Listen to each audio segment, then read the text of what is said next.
तो dear students, तो आज हम लोग एक बहुत इंपॉर्टेंट ट्रिक के साथ फिर आए हैं। लास्ट वीडियो में मैंने आप लोगों को इससे रिलेटेड बात बताई थी। मैंने बताया था कि अगर एक पुली है और उससे दो ब्लॉक लटके हुए हैं और इस सिस्टम को हम अपने क्वेश्चन में एक सिंगल मास से रिप्लेस कर सकते हैं। इस पूरे सेटअप को हम एक सिंगल मास से रिप्लेस कर सकते हैं और उसका m इफेक्टिव होता था 4m1m2 divide by m1 plus m2।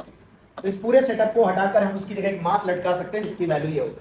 आइए उससे 2020 जेईई एडवांस में एक क्वेश्चन आया था इसी तरह का मिलता जुलता, और उससे रिलेटेड एक क्वेश्चन डिस्कस करते हैं। इस क्वेश्चन में ये स्प्रिंग अभी नेचुरल लेंथ पर उस सेटअप को छोड़ दिया गया है और इस स्प्रिंग में हमें मैक्सिमम डिफॉर्मेशन बताना है कि कितना होगा। तो अगर आप इसे बेसिक से करेंगे तो आपको काफी constraint motion, Newton's law, kinematics और वर्क पावर एनर्जी के कॉन्सेप्ट लगाने पड़ेंगे। बट अगर मैं इस सेटअप को बेटा एक सिंगल मास से रिप्लेस कर दूं तो इस सिंगल मास की वैल्यू होगी 4 times m1m2 6m into 12m divide by 6m plus 12m। तो ये वैल्यू हो जाने वाली है 4 इंटू 4 16m इसका वैल्यू हो जाएगा। ठीक है, इसका मतलब इसको मैं 16m के एक मास से बेटा रिप्लेस कर सकता हूं। अब इस क्वेश्चन के लिए मैं वर्क एनर्जी थ्योरम लगाने वाला हूं। मुझे पता है कि जब ये मैक्सिमम नीचे जाने वाला है बेटा तो इसकी वेलोसिटी जीरो हो जाएगी। रेस्ट से स्टार्ट करेगा, बीच में इक्विलिब्रियम पे वेलोसिटी मैक्सिमम होगी और लास्ट इक्विलिब्रियम पोजीशन पर फिर से वेलोसिटी जीरो हो जाएगी। एट द सेम टाइम ये बॉडी भी आगे आएगी और इसकी वेलोसिटी भी एक्सट्रीम पोजीशन पर जीरो हो जाएगी।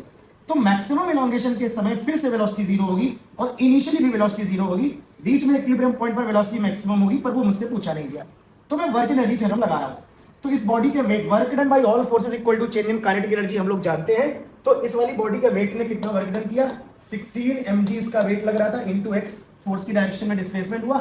टेंशन का नेट वर्क डन जीरो है तो कंसीडर नहीं करेंगे। स्प्रिंग का वर्क डन होता है माइनस x स्क्वायर बाई 2, क्योंकि स्प्रिंग का इलॉन्गेशन भी x होगा और चेंज इन काइनेटिक एनर्जी हो जाएगी जीरो। फाइनली भी रेस्ट पे है और इनिशियली भी रेस्ट पे था। यहां से बड़े आराम से बच्चों हम लोगों ने x की वैल्यू निकाल ली 32 mg डिवाइड बाई k। तो आप देख रहे हैं कि एडवांस लेवल प्रॉब्लम आप हाफ मिनट में सॉल्व कर पा रहे हैं using this very important concept. Thank you very much, मिलते हैं नेक्स्ट वीडियो में बेटा।